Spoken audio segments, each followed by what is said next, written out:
നമസ്കാരം പ്രിയ കൂട്ടുകാരെ, നിങ്ങളുടെ ജീവിതത്തെപ്പറ്റി നിങ്ങൾ ലക്ഷ്യങ്ങൾ കാണുന്നവരാണോ?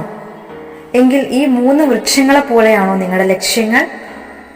വളരെ പ്രസിദ്ധമായ സുപരിചിതരായ 3 വൃക്ഷങ്ങളുടെ ഇതിഹാസം ഞാൻ നിങ്ങളുമായി പങ്കുവയ്ക്കാൻ ആഗ്രഹിക്കുന്നു.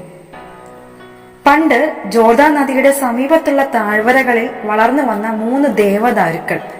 വളരെ പ്രശാന്തമായ പ്രകാശമാനമായ ഒരു ദിവസം മന്ദമാരുതൻ തലോടിയപ്പോൾ ആ 3 വൃക്ഷങ്ങളും അവിടെ ഭാവിയെപ്പറ്റി ചർച്ച ചെയ്യുകയായിരുന്നു. ഒന്നാമത്തെ മരം പറഞ്ഞു, എന്റെ വലിയ ആഗ്രഹം ദൈവത്തിനു വേണ്ടി എന്തെങ്കിലും ചെയ്യണം എന്നുള്ളതാണ്. ഒരു കാലത്ത് വലിയ തടിയായി ഞാൻ വെട്ടിമാറ്റപ്പെടണം. അങ്ങനെ യെരുശലേമിലെ ദേവാലയത്തെ മനോഹരമാക്കുന്ന തടികളായി പലകകളായി മാറണം. ദേവാലയത്തിൽ വരുന്നവർ എന്നെ കണ്ട് എന്നെ സൃഷ്ടിച്ച ദൈവം എത്ര വലിയവനാണെന്ന് പറയണം. രണ്ടാമത്തെ മരം പറഞ്ഞു, എന്റെ ആഗ്രഹം ഞാൻ വളർന്ന് വലിയ തടിയാകുമ്പോൾ എനിക്ക് മനുഷ്യരെ സേവ ചെയ്യണം. മെഡിറ്ററേനിയയിലെ സമുദ്രനിരപ്പിലെ തിരമാലകളെ കീറി മുറിച്ചു പായുന്ന കപ്പലുകൾക്ക് എന്റെ തടി ഉപയോഗിക്കപ്പെടണം. സാഹസികത ഇഷ്ടപ്പെടുന്ന ധാരാളം ആൾക്കാർ വിലപിടിപ്പുള്ള സാധനങ്ങൾ ഈ നാട്ടിലേക്ക് ഇറക്കുമതി ചെയ്യാൻ എന്നെ ഉപയോഗിക്കണം.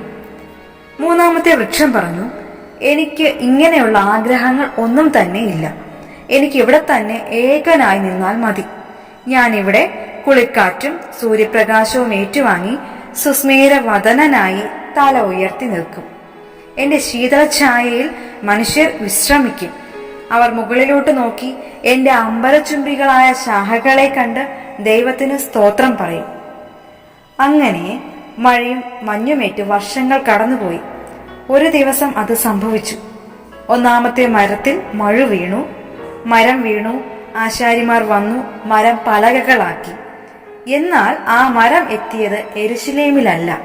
ദേവാലയം സ്വപ്നം കണ്ടു നിന്ന ഒന്നാമത്തെ മരം മറ്റൊരിടത്താണ് എത്തിയത്. പശുവിനും കാളയ്ക്കും കഴുതയ്ക്കും ഒരു ഷെഡ് ഉണ്ടാക്കുന്നതിനായി ഉപയോഗിക്കപ്പെട്ടു ആ മരം. മഞ്ഞും മഴയും അവന്റെ നിറമൊക്കെ മാറ്റി. എന്തൊരു നാണക്കേട്! രണ്ടാമത്തെ മരവും വെട്ടി വീഴ്ത്തപ്പെട്ടു. വലിയ കപ്പൽ സ്വപ്നം കണ്ട മരം വെറും വള്ളമായി മാറ്റപ്പെട്ടു. സമുദ്രത്തിന്റെ തിരമാലകളെ അതിജീവിക്കേണ്ടവൻ കൊച്ചു ഓളങ്ങൾ കണ്ട് തൃപ്തിപ്പെടേണ്ടി വന്നു. അതും വെറും മീൻ വള്ളമായി. മൂന്നാമത്തെ മരവും അധിക നാൾ ഏകനായി നിന്നില്ല.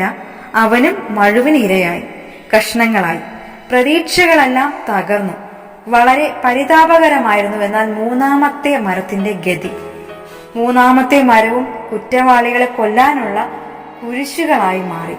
3 കുരിശുകൾ. പക്ഷേ ഈ 3 മരങ്ങളും അവർ സ്വപ്നം കണ്ടതിനേക്കാൾ ഉന്നതമായ നിലയിലേക്ക് ഉയർത്തപ്പെട്ടതായി നമുക്ക് മനസ്സിലാക്കാൻ കഴിയും. അങ്ങനെയെന്നാൽ ബെത്ലഹേമിൽ കാലിത്തൊഴുത്തിനായി ഉപയോഗിക്കപ്പെട്ട ഒന്നാമത്തെ മരം ഒരു ദിവസം രാത്രി വലിയൊരു കാഴ്ച കണ്ടു. ശോഭയേറിയ നക്ഷത്രം, പശുത്തൊട്ടിയിൽ ഉണ്ണിയേശുവും മറിയയും ജോസഫും. ചാണകത്തിന്റെ മണമുള്ള ആ കാലിത്തൊഴുത്ത് സ്വർഗീയ ശോഭയിലേക്ക് മുങ്ങുന്നതായ മനോഹര കാഴ്ച. എന്തൊരു വലിയ മഹത്വം!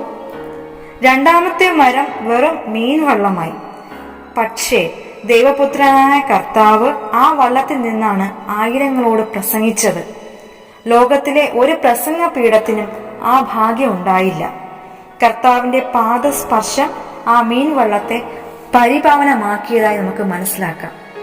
മൂന്നാമത്തെ മരം 3 കുരിശുകളായി ഗോൽഗോഥ മലയിൽ ഉയർത്തപ്പെട്ടു. അതിൽ യേശുവും 2 കള്ളന്മാരും ക്രൂശിക്കപ്പെട്ടു. കുരിശ് വിശ്വാസത്തിന്റെ പ്രതീകമായി ലോകത്താകമാനം ഇന്ന് പള്ളികളിൽ പ്രതിഷ്ഠിക്കപ്പെട്ടു. എന്തൊരു അഭിമാനം!